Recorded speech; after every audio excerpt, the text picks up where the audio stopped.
వద్దన్నారంట కదా అసలు అమ్మాయితో పెళ్ళి. అవును సార్, 10,000 మంది ముందు పెళ్లి చేసావంటే అర్థం ఏంటి సార్?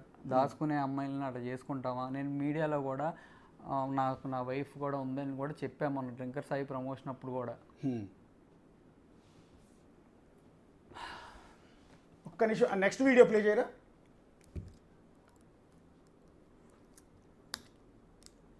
నువ్వు బిడ్డను చూడటానికి వచ్చే టైం మాత్రం నీట్గా ఉండు.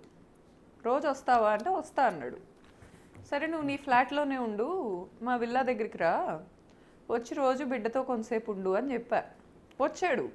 ఒక 3 నెలలో 2 నెలలో రోజు వచ్చాడు. ఆల్మోస్ట్ వచ్చేవాడు. ఆ టైంలో నేను కూడా నవ్వేదాన్ని, పలకరించేదాన్ని, ఎలా ఉన్నావు, ఆల్ గుడ్ అని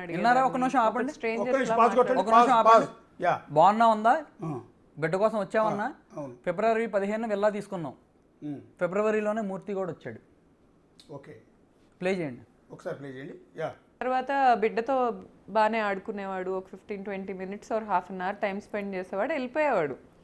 తర్వాత ఒకరోజు ఏమైంది, ఈ బిజినెస్ మళ్ళీ గ్రో అవుతుంది, మళ్ళీ ఈ అమ్మాయి నేను లేకుండా ఇండిపెండెంట్ అవుతుంది అనే పాయింట్ వచ్చిందో, లేకపోతే వెనక ఆయనకు ఉంటారు ఎక్కించేవాళ్ళు, ఎక్కించారు నాకు తెలియదు. కానీ వచ్చాడు, నేను చంపుతా అన్నాడు. మళ్ళీ తర్వాత ఫిజికల్ గా అబ్యూస్ చేయడానికి ట్రై చేశాడు. ఇంకా పాయింట్ లో చంపడానికి వచ్చా, ఫిజికల్ గా అబ్యూస్ అంట. ఓకే, నేను చేయలే. ప్లే చేయండి. ఓకే, నేను షీ టీమ్కి అప్రోచ్ అయ్యా. నేను జనవరిలో మూవ్ అయిన తర్వాత నుంచి మహేష్ మీద నేను పోలీస్ స్టేషన్కి వెళ్ళటానికి 7 నెలలో 8 నెలలో పట్టింది. ఆ టైంలో నేను వెళ్ళలేక కాదు. షీ టీమ్కి వెళ్ళింది. షీ టీం వాళ్ళు నన్ను పిలిచారు. అన్ని అబద్ధాలు చెప్పింది అమ్మాయి యథావిధిగా, ఉన్నది ఉన్నట్టు. ఈరోజు నేను ఎలా అయితే అన్నీ ఒప్పుకున్నానో, అది నేను చేసిన మిస్టేక్ ఏమైనా ఉన్నా లేదు, జరిగినట్టు చెప్పింది నేను. ఆమె గౌతమి గారు అంది. ఓకే, నన్ను ఏ మహేష్ అంది. భరిచ్చా లేడీ. కానీ తర్వాత మళ్ళీ నన్ను ఏంటంటే అలా అంటున్నారంటే నాకు గౌరవించి మాట్లాడింది. ఓకే, నేను జిస్మత్తో ఏం సంబంధం లేదని రాయాలంట. జిస్మత్తో మీకేం సంబంధం లేదని. ఓకే సార్, నాకు నిజంగా జిస్మత్ బ్రాండ్ మీద, డబ్బు మీద నాకు అంతా ఉంటే నా కొడుకు ఇవ్వడానికి నేను ఎందుకు ఒప్పుకుంటా? మీ ముందు ఒప్పుకున్నా, వాయిస్ రికార్డింగ్లో పోలీసుల ముందు ఒప్పుకున్నా, పెద్ద మనిషికి చెప్పా, ఏం చేయాలి ఇంకా? సార్ ఇంకో బయట ప్లే చేయండి. లాస్ట్ది అబ్యూజ్ అంటుంది. కాదు, ఫిజికల్ అబ్యూజ్ చేశారు అని అంటున్నారు ఆవిడ. లేకపోతే షీటింగ్కి ఎట్లా? నేను ఆ రోజు వీడియో ఉంది, నా ఫోన్ ట్రాక్ చేస్తారని ఆఫ్లో పెట్టుకుని ఉంచా. దానికి మా వర్కర్లందరికీ భయపడిపోయాడు, పరారు అయిపోయాడు అని కూడా ప్రచారం చేసింది. ఆ పాలిటిక్స్ మామూలుగా ఉండవులే. ఓకే, ఆ ఫోన్లో ఉంది వీడియో. నేను వెళ్ళేప్పుడు ఇస్తా, తర్వాత ప్లే చేస్తే చేయండి. నేను వెళ్ళినప్పటి నుంచి తీసా, నాకు తెలుసు. అప్పటికి డౌట్ వచ్చింది వెళ్ళినప్పటి నుంచి, ఏమండి ఇది మా ఇల్లు, నేను రేపు నన్ను ఇలా అంటారు. సీసీ కెమెరా ఫుటేజ్ కూడా అమ్మాయి ఆవిడకి ఆ సిటీ మాకు చెప్పా. నేను డోర్ అన్నా హార్ష్గా కొట్టిస్తే వాళ్ళ నాన్నగారు కూడా చెప్పారు ఏం చేయలేదండి అన్న. వాళ్ళు భలే సాక్ష్యాలు ఇస్తున్నారు, మీరు థ్యాంక్స్. డోరు కూడా కొట్ల హార్ష్గా, నేను వెళ్ళి అన్ని చేసేస్తాను.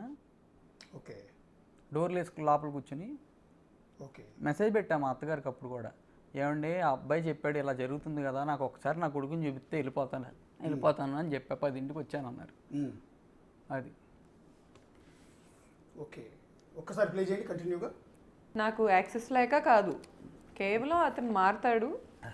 ఒకవేళ డివోర్స్ ఇచ్చినా నీట్గా ఇస్తాడు. జనవరిలో బాగానే తెగదెంపులు చేసుకున్నాం సార్ మేము కూర్చొని. అతనికి చెందేది అతనికి, నాకు చెందేది నాకు. యాలిమోని ఇవేం కాదు. వాస్తవంగా మేము పెట్టుకున్న వాటికి ఎవరికి ఎంత చెల్లుద్ది. మేమిద్దరం కలిసి స్టార్ట్ చేసుకున్న లైఫ్ కదా, మేమిద్దరం బిజినెస్లో కూడా రిలేటెడ్. ఎంత చెల్లిద్ది అనేది నీతిమంతుడిలాగా నీట్గా మాట్లాడాడు, డిసైడ్ చేశాడు, వెళ్ళిపోయాడు. తర్వాత బ్యాక్ ఎండ్ ఇతన్ని చెడగొట్టారు. సార్ ఓకే, ఒక నిమిషం సార్. ఆ అమ్మాయి మార్కెటింగ్ చేసింది సార్ జిస్మత్కి. ఓకే, మీ వల్ల ఇప్పుడు ఈ ఛానల్ ఫుల్ రెప్యుటేషన్ వస్తుంది. మీరు వర్క్ చేస్తున్నారు, ఛానల్ మీరు ఓనరు వేరే వాళ్ళ? ఓనర్ వేరే ఉంటారు కదండి. అలాగే నేను ఎంప్లాయీనే కదా. అలాగే నేను ఒకటి చచ్చాను ఓనర్ని. అండ్ మార్కెటింగ్కి ప్రతి నెల నా దగ్గర బ్యాంక్ స్టేట్మెంట్ ఉంది, అమ్మాయికి డబ్బులు కొట్టా. మార్కెటింగ్ డబ్బులు వేసా. ఆ అమ్మాయి బ్యాంక్లో జాబ్ చేస్తే నువ్వు జిస్మత్కి రా, మార్కెటింగ్ చేయి, ఏ మాట కామాట బాగా చేసిద్ది మార్కెటింగ్. సో నేను అండ్ ఇంకో వాయిస్ కాల్ కూడా ఉంది. 57 లక్షలు మార్కెటింగ్ ఇచ్చానన్నా, లేకపోతే ఆ అమ్మాయికి వైఫ్ కింద ఇచ్చానన్నా అని అంటున్నారు. మార్కెటింగ్ ఇచ్చినప్పుడైతే షేర్ ఎట్లా ఉంటుంది? పేమెంట్ తీసుకుంటే షేర్ ఎట్లా ఉంటుంది జిస్మత్లో, పేమెంట్ పక్కన పడేసి వర్క్ చేయాలి, అప్పుడు షేర్ అడగాలి. నా వైఫ్ అంటావా మొత్తం నీదే, నా వైఫ్ కాదంటావా నా కొడుకుది, నాదని నాకు అవసరంలా. నేను కష్టపడ్డాను పొద్దుంచి రాత్రి వరకు, సంవత్సరాల పాటు కష్టపడి దాన్ని నిలిపాను, బిజినెస్ని డెవలప్ చేశాను సార్. ఈ రోజు నాది లాక్కునే ప్రయత్నం వచ్చినప్పుడే ఆ అమ్మాయి నోటితో జిస్మత్ నేను పెట్టాను మీకు చూపించాగా సార్, ఎందుకు సార్ మళ్ళీ అదే ఆ అమ్మాయి నోటి మాటగా. అది యూట్యూబ్లో ఉంది లింక్ కూడా, ఓకే యూట్యూబ్లో ఉంది వేరే ఛానల్లో. ఓకే ఒక్కొక్కరి కంటిన్యూ ఇంకా ఉన్నాయా పిసిఆర్ ఒకసారి ప్లే చేయండి, అదొక ఫైనల్ ప్లే చేయండి. ఇవ్వాలి, ఇవ్వకపోతే ఏం చేసిద్ది, మనకు ఆ మినిస్టర్ తెలుసు, మనకు వాళ్ళు తెలుసు, వీళ్ళు తెలుసు, ఒక ఆడది ఏం చేసిద్ది అనే పాయింట్లోనే నన్ను ఫిజికల్గా, మెంటల్గా, ఫైనాన్షియల్గా అన్ని విధాలుగా ఎక్స్ప్లాయిట్ చేస్తూ ఇప్పటికీ చేస్తున్నాడు ఫైనాన్షియల్ ఎక్స్ప్లాయిటేషన్. ఇప్పుడు మా డాడీ మరి వెనక సపోర్ట్ లేకుండా నేను సర్వైవ్ అవ్వలేను. అమీర్పేట మొత్తం బ్రాంచ్ నా పేరు మీద ఉంది. ఆ అమ్మాయి ఇన్స్టాగ్రామ్ పోస్ట్లో అమీర్పేట ఇల్లీగల్ అని పెట్టింది. చూశానండి. ఎవరో తొక్కుతుంది. అమీర్పేట చెఫ్ని బెదిరించి తీసుకెళ్ళిపోయారు. పంజాగుట్ట స్టేషన్లో ఎఫ్ఐఆర్ ఫైల్ అయింది. వాళ్ళు కనపట్ల ఎవరు దాచేసింది, నువ్వు చేస్తున్నాయని నేను చేస్తున్నా అని. ఆదాన్లో నన్ను చంపేస్తారేమో, యాక్టింగ్ నేను చేస్తానని చెప్తున్నావు కదా మీడియాకి వెళ్ళి. నేను ఓపెన్గా మాట్లాడా హోల్ హార్టెడ్గా. నువ్వు అక్కడికి వెళ్ళి ఏడిసావు ఏదో చేస్తానని. నన్ను ఇప్పుడు ఎవరు కాపాడతారంటే దేవుడే కాపాడాలి. ఏం జరిగిద్దో నాకు తెలియదు. ధైర్యంగా వచ్చా, ఒక్కడనే తిరుగుతా. మూర్తి నువ్వు ఏం పీక్కుంటావు పీక్కో, చంపుతావా చంపుకో, నా చావుకైతే కారణం నువ్వే, అండ్ నేను చస్తే కారణం గౌతమి. అండ్ పోలీసులకు కూడా నాకు థ్రెట్ ఉంది, నాకు కొంచెం సెక్యూరిటీ కావాలి. ఎవరి నుంచి థ్రెట్ ఉందండి? వాళ్ళ దగ్గర నుంచే మీ మీద ఫిజికల్ అటాక్ ఏమైనా? అసలు మూర్తి డైరెక్ట్గా ఎందుకు ఫోన్ చేస్తాడు, పక్కన వాళ్ళతో ఫోన్ చేపిస్తాడు.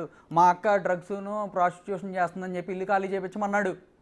ఓకే, ఎవరు ముందుకు రావట్లా చెప్పడానికి, ఉచ్చబాస్తున్నారు. అందుకే నేను కూడా పవర్ఫుల్ ఏమో అనుకుంటున్నాను. నాకేం తెలుసు, కోర్టులో చూసుకోవాలా లేకపోతే ఈ పంచాయతీ ఏంటి అసలు, మాకు ఈ దరిద్రం ఏంటి అసలు ఈ రోడ్ల మీద. నాకు కొడుకు అల్లరి అయిపోయేవాడు, అల్లరి అయిపోతాడని నిజంగా నీకు భయం అయితే కొడుకు తండ్రిని ఇంత అల్లరి చేస్తావా?